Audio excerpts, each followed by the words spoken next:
Selamat datang kembali di channel tutorial ini. Nah, hari ini saya akan membahas mengenai firewall pada Mikrotik. Ini dia adalah firewall Mikrotik.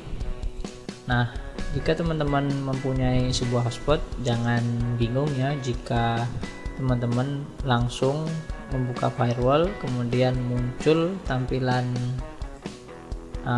rules banyak seperti ini. Jadi teman-teman nggak usah bingung, nggak pernah membuat tapi kok tiba-tiba muncul. Nah, aturan-aturan ini dibuat otomatis oleh Mikrotik sewaktu teman-teman membuat sebuah hotspot sistem. Nah, jika teman-teman belum tahu apa itu hotspot, teman-teman bisa lihat video saya sebelumnya. Saya ada menerangkan mengenai pembuatan hotspot dan sedikit konfigurasinya. Nah, hari ini saya akan membahas sedikit ya. Jadi sebenarnya fungsi firewall ini banyak. Kalau dibahas semua ya nggak bakalan cukup untuk satu hari penuh. Jadi untuk tutorial yang pertama ini mengenai firewall, tentunya saya akan membahas filter rules untuk memblok sebuah IP atau port pada firewall Mikrotik. Jadi intinya nanti itu kita akan memblok sebuah IP, bisa berupa IP website, IP server, atau ya IP client. Oke, langsung aja saya praktekkan langsung ya. Yang pertama, saya ingin memblok sebuah port. Nah, di sini saya contohkan saya ingin memblok port SSH. Nah, biasanya SSH ini sering digunakan oleh para pengguna ya, ingin membuka open block dari internet atau sering dikenal tunneling. Nah, itu salah satu cara untuk membuka blok dari ISP internet agar bisa mengakses website yang ingin kita akses. Nah, hari ini saya ingin memblok port SSH atau port 22. Nah, standarnya port SSH itu port 22 ya. Jadi di sini kebetulan saya mempunyai server. Nah, saya mengakses server ini menggunakan port 22. Nah, bisa dilihat ini saya mengakses server tidak ada kendala ya. Jadi ini kondisinya masih open. Jadi saya tidak memblok akses port 22.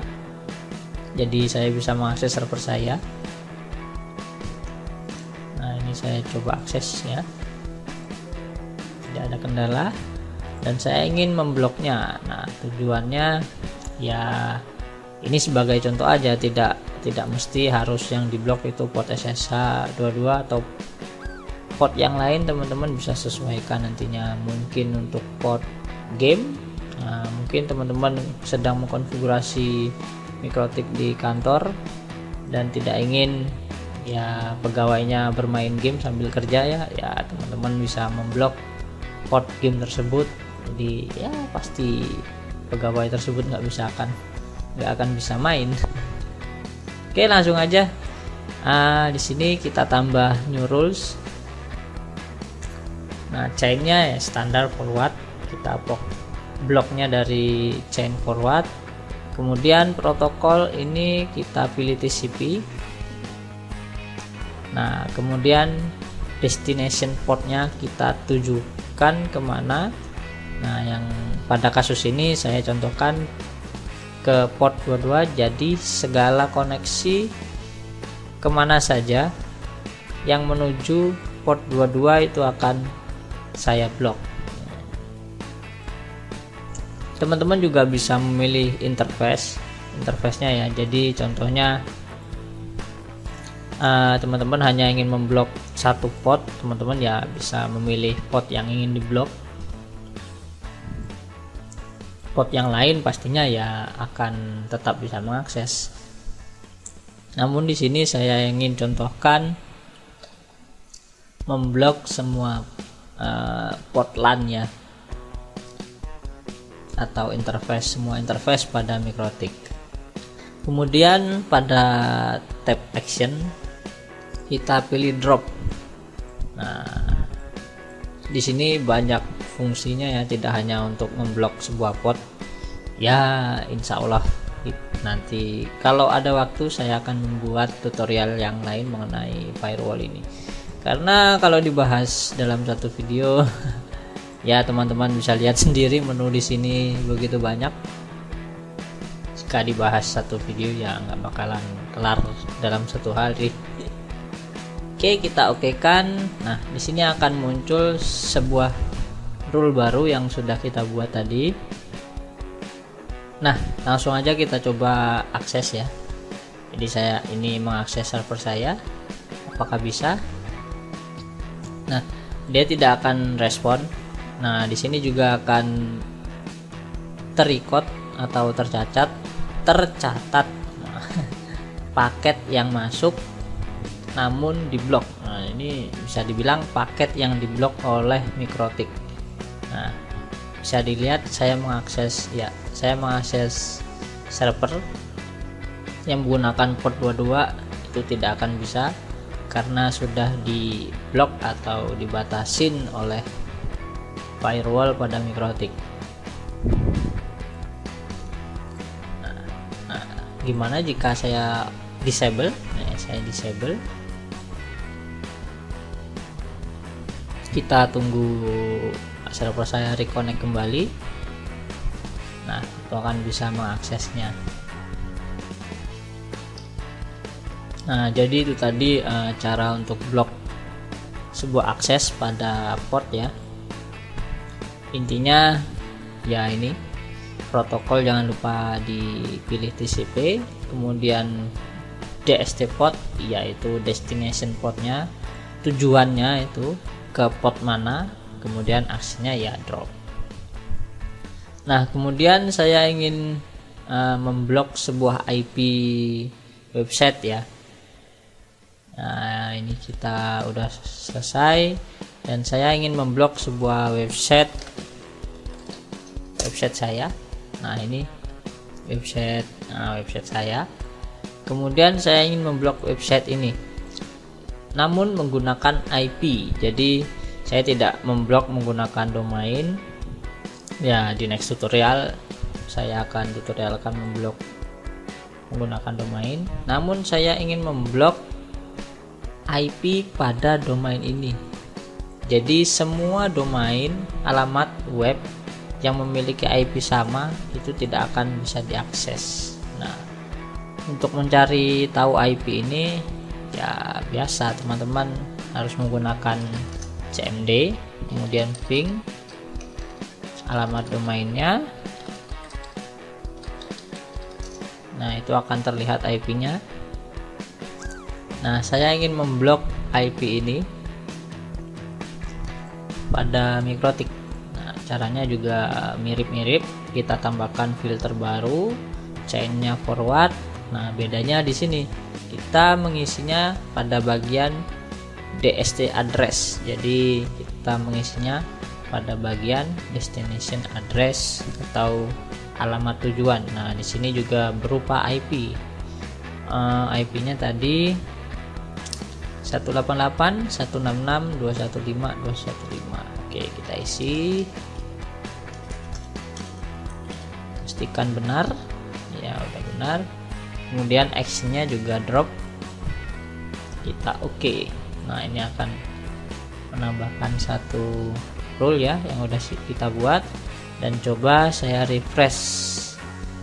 Nah, websitenya pastinya akan loading terus dan lama-lama nanti akan menampilkan tampilan error.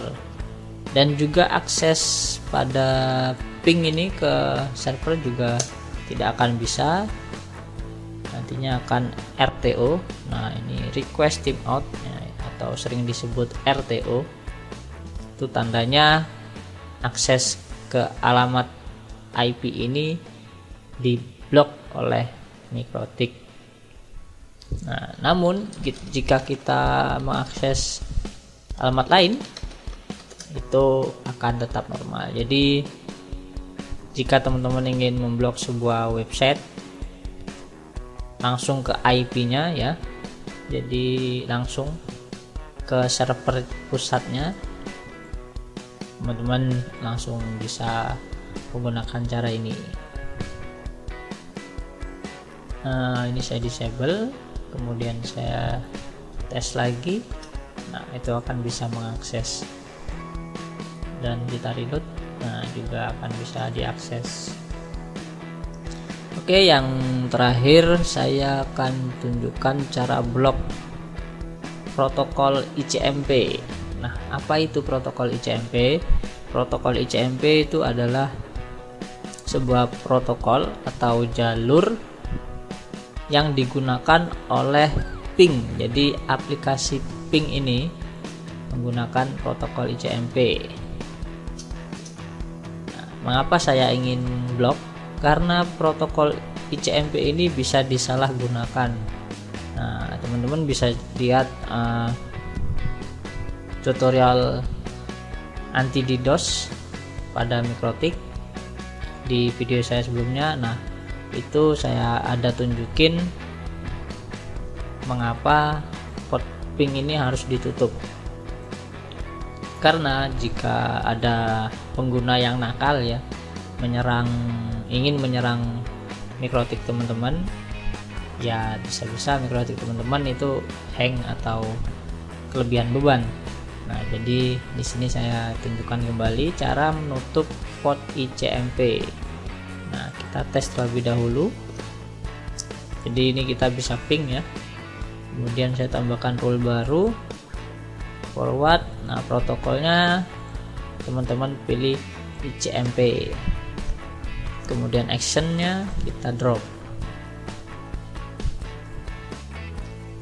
Nah, protokol ICMP ini juga bisa kita terapkan pada interface ya. Jadi kalau kita tidak memilih interface, rule ini akan diterapkan oleh Mikrotik ke semua interface atau ke semua port LAN ya. Namun jika teman-teman memilih salah satu port, contohnya Ethernet 2, maka yang akan diblok protokol ICMP-nya hanyalah pada Ethernet 2. Nah, saya contohkan, saya pilih Ethernet 2, kemudian OK, padahal komputer saya ini tersambung pada Ethernet 3. Kemudian saya coba ping. Nah, itu akan tetap bisa ping karena Ethernet yang saya pilih hanyalah Ethernet 2. Sedangkan komputer saya ini terkoneksi dengan Ethernet 3. Makanya rule ini tidak akan bekerja. Namun jika saya ubah ke Ethernet 3 atau saya kosongkan, kemudian OK, kita coba ping, maka hasilnya akan RTO. Nah, itu hasilnya akan RTO, namun kita tetap bisa mengakses sebuah website. Nah, jadi jangan heran jika teman-teman mungkin main di hotspot atau main di wifi orang, teman-teman tidak bisa melakukan ping ke website manapun ya. Nah, ini tidak bisa, namun teman-teman bisa mengakses website ya, kemungkinan besar pada Mikrotik yang punya hotspot itu protokol ICMP-nya diblok seperti ini. Nah, fungsinya ya sudah saya jelaskan tadi. Fungsinya untuk ya membatasi user nakal ya. Biasanya banyak user nakal pengguna hotspot yang melakukan serangan melalui protokol ini. Oke, itu mungkin ada tiga tutorial ya hari ini. Next tutorial ya saya pikir-pikir dulu lah ingin buat tutorial apa, atau teman-teman Jika ingin request tutorial bisa komen di bawah, ingin tutorial apa ya. Jika saya bisa membuat tutorial tersebut dan saya mempunyai waktu, insya Allah saya akan membuat tutorial yang teman-teman request. Oke, sampai jumpa di tutorial selanjutnya.